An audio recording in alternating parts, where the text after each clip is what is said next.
भाग 10 गौरव और रागिनी। इंस्पेक्टर गौरव शेट्टी और हेड कांस्टेबल बजरंगी एयरपोर्ट पर पहुंच चुके थे। 1 घंटे में उनकी फ्लाइट थी। वो आज इंडिया वापस जा रहे थे, वो भी पूरे 1 हफ्ते के बाद। अपने देश के बिना दोनों यहाँ पर तड़प रहे थे। दोनों वहां के खाने को सबसे ज्यादा मिस कर रहे थे, जो हर कोई इंसान करता है जो अपनी कंट्री से बाहर रहता है, क्योंकि विदेश में खाना तो एक से एक मिलता है, पर उस खाने के अंदर मिट्टी का स्वाद नहीं मिलता, जो हमारे भारत में किसान इतनी मेहनत से फसल को उगाते हैं। बजरंगी ने सोचा, शांत बैठने रहने से अच्छा है कि कुछ बातचीत करके टाइम पास कर लिया जाए। इसीलिए उसने एक बड़ी सी अच्छी मुस्कान दिखाते हुए गौरव से कहा, सर आपको यहाँ मजा आया? बजरंगी की बात पर गौरव ने सख्ती से जवाब दिया, हम यहाँ पर मजा करने के लिए नहीं आए थे बजरंगी। गौरव की बात सुन बजरंगी की आगे बोलने की हिम्मत ही नहीं हुई और वो चुपचाप वहीं पर अखबार खोलकर बैठ गया। पर 10 ही मिनट हुए थे कि बजरंगी फिर से बोर होने लगा। उसने छटपटाते हुए कहा, सर आप इतने चुप कैसे रह लेते हैं? आपका मुंह दर्द नहीं करता? बजरंगी ने अतरंगी चेहरा बनाते हुए यह कहा। तो इस पर गौरव ने सख्त आवाज में कहा, मुंह बात करने से दर्द देता है, मुंह बात करने से दर्द देता है बजरंगी, चुप रहने से नहीं। गौरव की बात सुन बजरंगी ने इस बार फिर हिम्मत करके वो पूछ ही लिया जो वो हमेशा से पूछना चाहता था। बजरंगी ने दिल को संभालते हुए कहा, भाभी तो कह रही थी कि आप पहले ऐसे नहीं थे, और सुना है कि आपने भाभी जी को सामने से प्रपोज किया था। बजरंगी की बात पर गौरव ने कुछ नहीं कहा, तो यह देख बजरंगी ने झल्लाते हुए हल्की आवाज में खुद से कहा, पता नहीं भाभी जी ने कैसे प्रपोजल एक्सेप्ट कर लिया। बजरंगी की यह बात गौरव ने सुन ली। गौरव ने तपाक से बजरंगी की तरफ देखते हुए कहा, क्या कहा तूने? कुछ नहीं। मैं क्या कहूंगा? बजरंगी ने खुद को बचाते हुए कहा। उसका दिल तेजी से धड़कने लगा था, क्योंकि उसे डर था कि कहीं गौरव को ये बात पूरी न लग जाए और कहीं गौरव उसे वही थप्पड़ न मार दे। वैसे तो गौरव ने आज तक बजरंगी को कभी थप्पड़ नहीं मारा था, लेकिन गौरव की चाल ढाल देख वो कोई चांस नहीं लेना चाहता था। पर गौरव ने कुछ नहीं किया, वो बस मुस्कुराने लगा।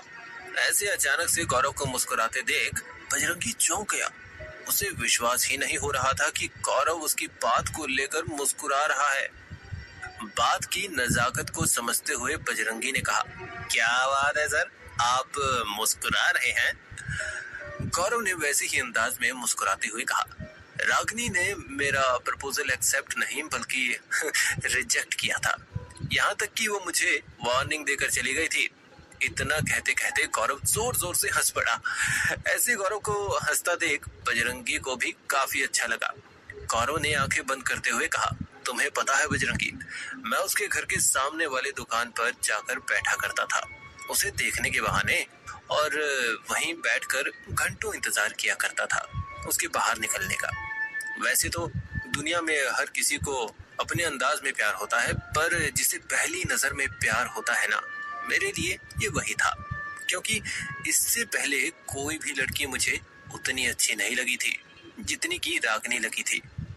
पर मुझे इतने दिन हो गए थे, लेकिन मैं अभी तक उसके नाम से अनजान था, और अब मैं रोज उस दुकान पर इसीलिए जाने लगा क्योंकि मुझे उसका नाम जानना था, और जानना था कि वो कौन से स्कूल में पढ़ती है, क्योंकि हमारी कॉलोनी के पास वाले स्कूल में मैं पढ़ता था।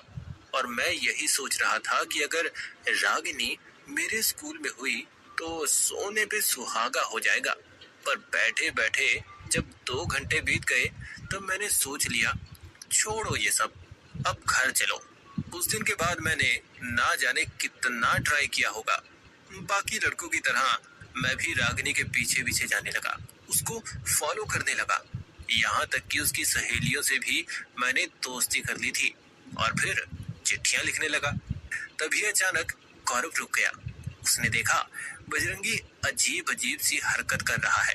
गौरव ने कहा, क्या हुआ बजरंगी, ऐसे क्यों कर रहा है तू? बजरंगी गौरव की बात पर और भी ज्यादा अजीब सी हरकतें करने लगा। बजरंगी ने हाथ जोड़ते हुए कहा, सर आप ठीक तो है ना? हाँ हाँ, क्यों, क्या हुआ? ऐसा क्यों पूछ रहा है तू? गौरव ने हैरान होते हुए कहा।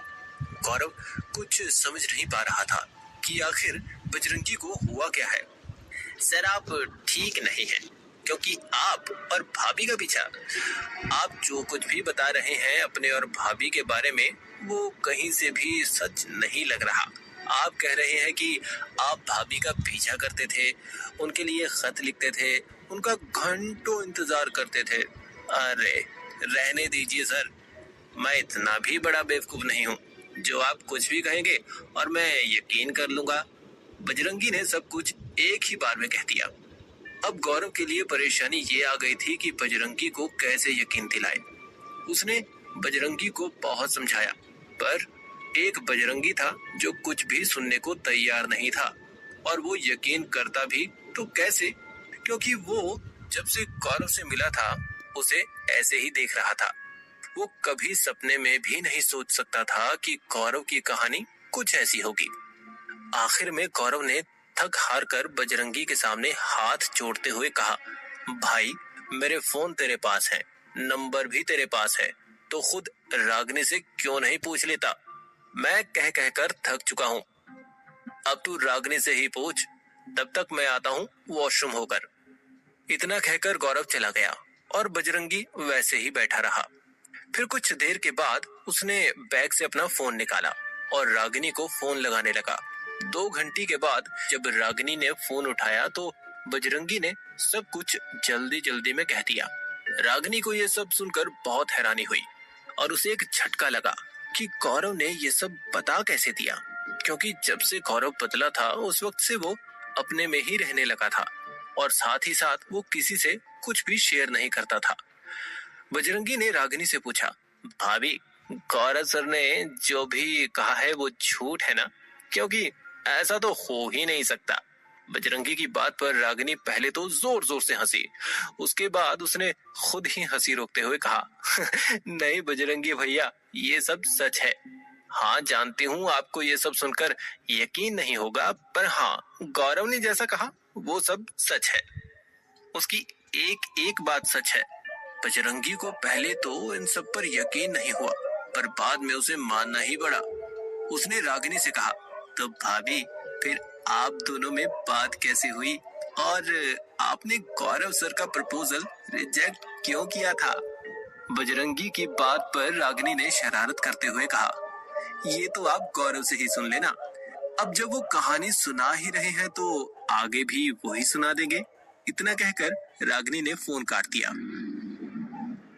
क्या हुआ ऐसा जिससे गौरव पूरी तरह से बदल गया, जानेंगे अगले एपिसोड में। मिस्टर साई को सुनते रहिए मेरे साथ, यानी आपके आरजे आजाद के साथ।